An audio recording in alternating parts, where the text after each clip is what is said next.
Congressman Greg Steube, the perfect man to answer this. Sir, I have a feeling that you're a little bothered by this. Yeah, I mean, this is just, we're walking down the Democratic state, the pipe dream that is the Democrats' dream of a communist socialist state. Everybody is either on some type of government subsidy or they work for the government, and that's how they control the people.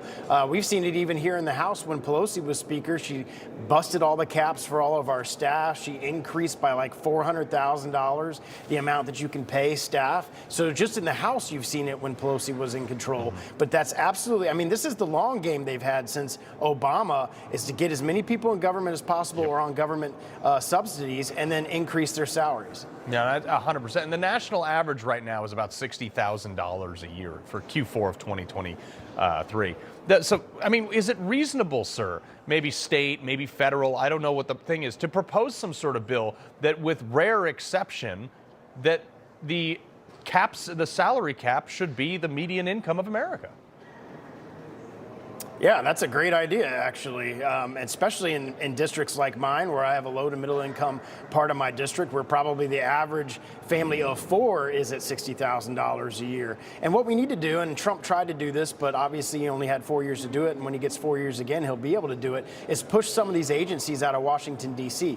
Get them out of the swamp, get them out into America, where actually Americans are, so they know the values of America, and they're making the type of salaries that they would in those type of areas. I'd been advocating for moving to the Department of Education to like the lowest test scores. Move, Pete Buttigieg in the Transportation Department smack dab in the middle of I-5 traffic in L.A. You put the FBI in the highest crime areas like Chicago. But Congressman, Senator Tuberville announced this new thing. Speaking of protection, it's the Protection of Women in Olympic and Amateur Sports Act. Look, women under this act, women are still open to compete in men's sports if they want. I'd love to see how that works out. But, Florida Governor Ron DeSantis also has been in big on this stuff. What do you make of this act, and does it pass?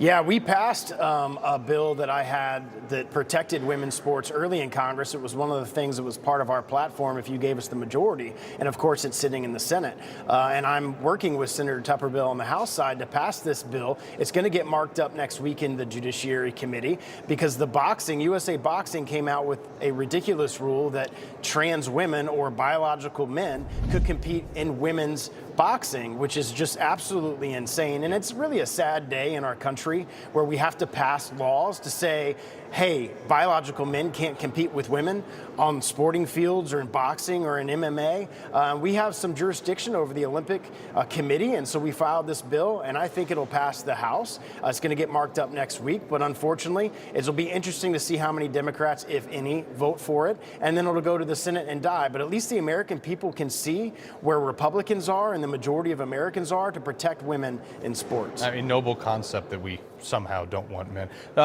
So this is your bill, your time, your effort has been put into this. Your predictions, you don't think you can get one or two senators to come around on this real quick, sir? Well, we didn't have any Democrats vote for the Protection of Women's and Girls in Sports bill that passed the floor early in the year. So I'm not holding my breath that any Democrats will vote for it. That is just absolutely, they can't even define a woman, but whatever. Anyway, Congressman Greg Steube, I appreciate you being a voice of sanity, sir. Anytime. All right.